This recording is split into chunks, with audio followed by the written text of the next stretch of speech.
Tại sao đang đi những tại sao ấy chẳng những chúng nó bay cái gì những cái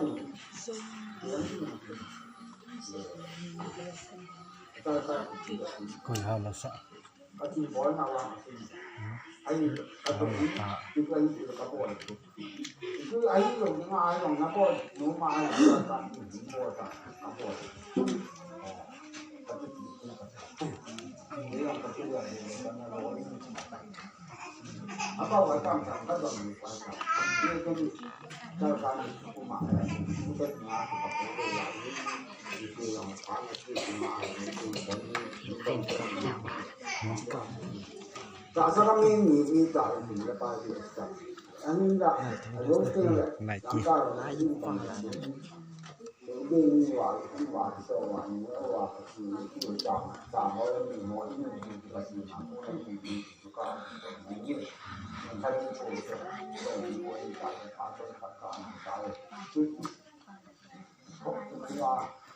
cái mà phát triển là sự chúng ta phải những cái nào thì chút cái rồi thì rồi thì cái là những cái phát triển nào cho nó được mà thành tăng trưởng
mi pin amu vin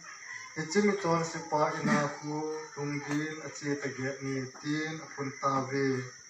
zakai wang chu adingin pakai za ven pakai kani chang si ke khat vai chate ping ting ada acham dawa mi kala pi jong le azat lin lengi ti hichun jesun za tunin hichin sunga hu hingna hung tung tai ama jong hi abraham chifa hize ize na mitile amangsa hol do a hu india mi him chapa hi hung a hi pathin thu isim do athunei pa pathin bon chawadin pathe ibu pitawen Nên là tao nó không là cho nên ta thì kiện như thế vậy chứ cho nên ta cái dây nó được dây ông tao cái độ nó được cái độ lâu lâu cái độ gì đấy chị em ta bèn bây bà cần nhớ lời từ ba ngày rồi phải là chị xem thế nào xem mình đang hỏi đó xuống liên quan hiện tại lâu lâu cả lúc cái chuyện này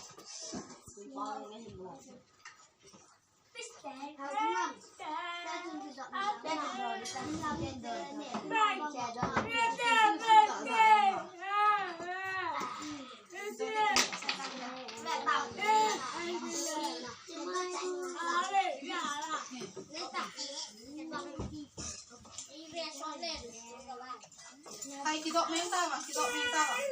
à